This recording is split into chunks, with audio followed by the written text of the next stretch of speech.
Neither the president nor Ambassador Bolton were aware of the Justice Department action prior to the dinner. Neither of them were aware, you're saying now? Correct. Shouldn't they have been aware? No, I don't think so. It's an interesting coincidence, Trish, and what it speaks to, I think, to me, is the problem we're having more broadly with China of their bad behavior. That was the Assistant to the President for Trade and Manufacturing Policy, Peter Navarro, telling me that the president and his team were totally unaware of the arrest of Meng Wanzhou. She's the CFO of that giant Chinese telecom company, Huawei, the largest telecom company in the world. The arrest was made just hours before Trump and the president and Chinese President Xi Jinping agreed to a 90-day trade truce.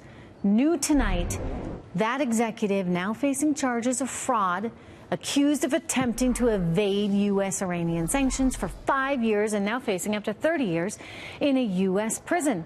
The Coming Collapse of China author Gordon Chang, he joins me right now. And Gordon, it was all a coincidence? I mean, I just find it kind of amazing that they're going out and arresting this woman who's a big, big deal, right?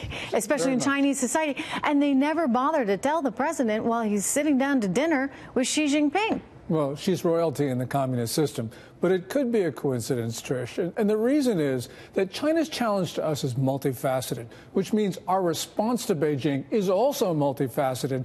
And of course, some of our responses are going to bump into other ones. And as China poses more and more of a challenge, this is going to happen more often. So they did the right thing, in your view. I mean, look, I think it's not just my hunches, it's not just sanctions that she was violating, but you have some real concerns there about intellectual property theft and espionage. Oh, clearly. Well, Huawei didn't become the biggest telecom equipment manufacturer in its segment by itself. It did it because it stole Cisco technology and the technology of other companies, and Beijing really pushed it around the world. So this is really And they're still stealing, right? I mean, to the tune of $600 billion a year, Gordon.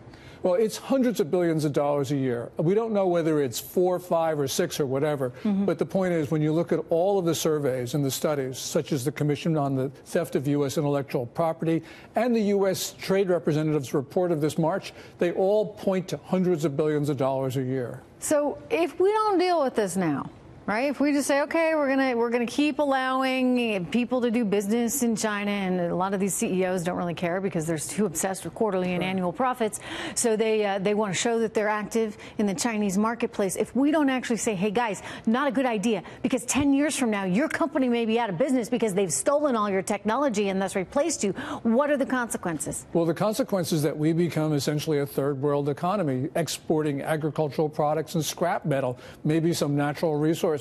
That's just completely unacceptable. The theft of U.S. intellectual property is an existential threat to the American economy. And by the way, the Chinese look at this, they say this is not an economic issue.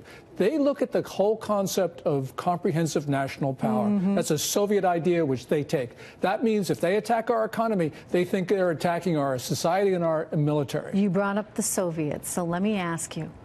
You think about what Ronald Reagan was able to accomplish with the Soviets, the dismantling of the Soviet Union.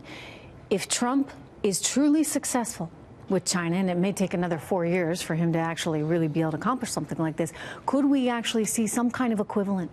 Yeah, I mean, we certainly could, because right now the Chinese economy is fragile. The confidence in China is really low because Xi Jinping is blamed for starting a trade war with the United States prematurely.